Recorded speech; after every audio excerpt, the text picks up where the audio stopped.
আসসালামু আলাইকুম রহমতুল্লাহ। আমি লিজা আক্তার আমাদের ইউটিউব চ্যানেল থেকে জানাচ্ছি আপনাদের সবাইকে স্বাগতম।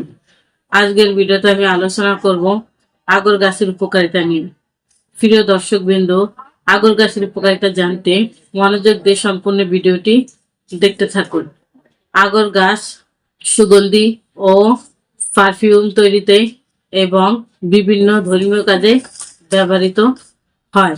আগর গাছের কিছু স্বাস্থ্যকর উপকারিতাও রয়েছে, যেমন শ্বাসকষ্ট, হাঁপানি, ব্রঙ্কাইটিস, বাত, চর্মরোগ এবং পেটের বিভিন্ন সমস্যার সমাধানেও কার্যকারিতা। এছাড়াও এই গাছ মানসিক চাপ কমায়, মনকে আনন্দদায়ক করে এবং এর সুগন্ধ আয়ুর্বেদ চিকিৎসা মতে আর্মোথেরাপিতেও গুরুত্বপূর্ণ ভূমিকা রাখে। আগর গাছে প্রদাহ বিরোধী উপাদান থাকায় বাত, গাউট ও পেশির ব্যথা কমাতে সাহায্য করে। এছাড়াও জলনাশক ও মূত্রবোধক হিসেবে ব্যবহৃত হয়। আগর কাঠ ও চাল দিয়ে কাগজ, কাপড় ও দড়ি তৈরি করা হয়।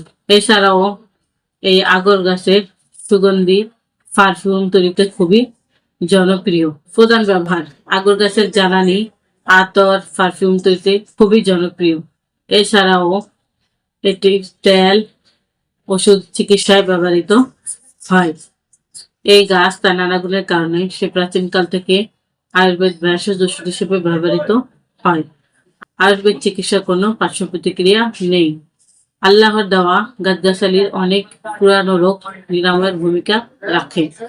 আল্লাহর দেওয়া গাছগাছালি দ্বারা চিকিৎসা নিন, নিজে সুস্থ থাকুন, পরিবারের সবাইকে সুস্থ রাখুন। আমরা থ্যালাসেমিয়া বা রক্তশূন্যতা সহ সকল রোগের চিকিৎসা দিয়ে থাকি। তাই যে কোনো রোগের চিকিৎসা নেওয়ার জন্য স্ক্রিনে দেওয়া ফোন নম্বরে এখনই যোগাযোগ করুন অথবা আমাদের চেম্বারে চলে আসুন। আমাদের চেম্বারের ঠিকানা হলো কাউন্টিয়া বাজার, দিয়াবাড়ি ঘাট, ঢাকা মিরপুর 1। প্রিয় দর্শক বিন্দু, এত সময় আমাদের সাথে থাকার জন্য আপনাদের সবাইকে অনেক অনেক ধন্যবাদ। আজ এই পর্যন্তই। সবাই ভালো থাকেন, সুস্থ থাকেন। দেখা হবে পরবর্তীতে নতুন কোনো ভিডিও নিয়ে। আসসালামু আলাইকুম রহমতুল্লাহ। আল্লাহ হাফেজ।